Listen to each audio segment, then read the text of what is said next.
Hi, my name is Thais Gibson, and I'm the co owner and creator of the Personal Development School. This is your daily breakthrough video, and in this video, I'm going to talk to you a little bit about how to not take things so personally. So, in this video, we're going to talk a little bit about where this comes from. We'll talk a little bit about how it applies to the different attachment styles, and then I'll give you a really big strategy and important piece of awareness about it's like one thing for somebody to say to you, don't take things personally. It's another thing for somebody to show you how to not take things personally and to separate out the experience. So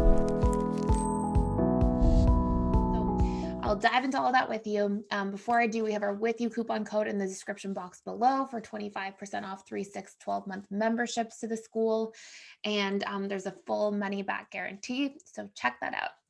So there's a quote in a book, and I believe it was in the Four Agreements by Don Miguel Ruiz that I read, I don't know, like 10 years ago or something.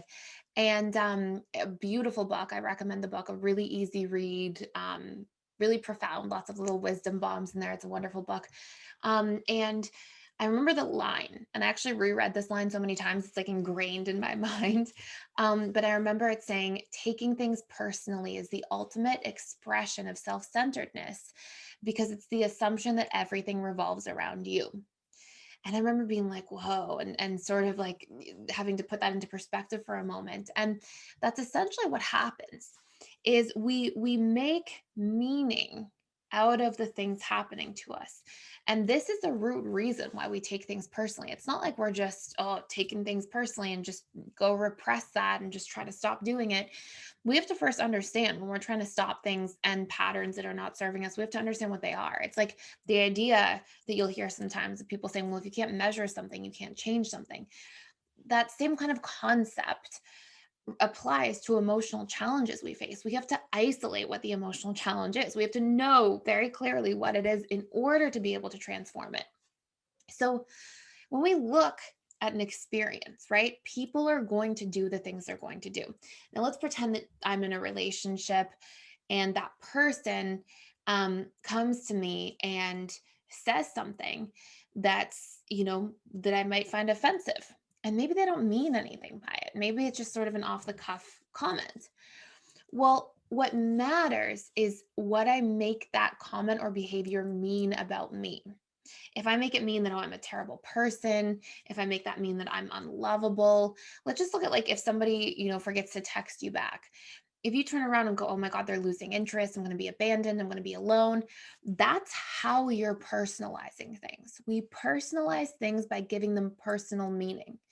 And then something that's important to note is that that personal meaning we give to things is basically based on the pre-existing stories or narratives we have about ourselves anyways, because of painful past events that occurred in our lives that we didn't have the opportunity to properly emotionally process.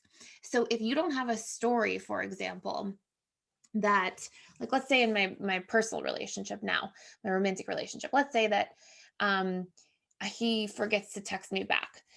Well, I'm not going to make that mean that like I'm a purple monster because there's no pre-existing narrative I have about that. Like there's not, it has to be the meaning we give is going to be based on a story we actually believe about ourselves at the core to begin with.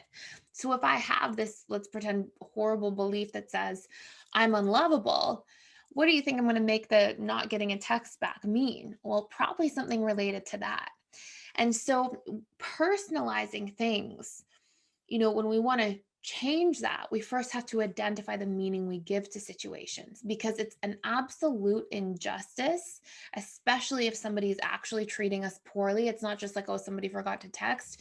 If somebody's being rude all the time, if we have a painful boss that we work with, if we have distracted people in our lives, if we have caregivers who aren't able to effectively be there and parent properly because of maybe traumas going on in their lives, whatever it might be, if there's already an injustice, it becomes a double injustice that we then turn around and make ourselves diminished in the story of ourselves because of other people's actions. So, how many times have you seen, for example, somebody grow up emotionally neglected and then they think they're unlovable or they think they're defective? Well, it's a double injustice, right? There was already a lack of proper care and caregiving.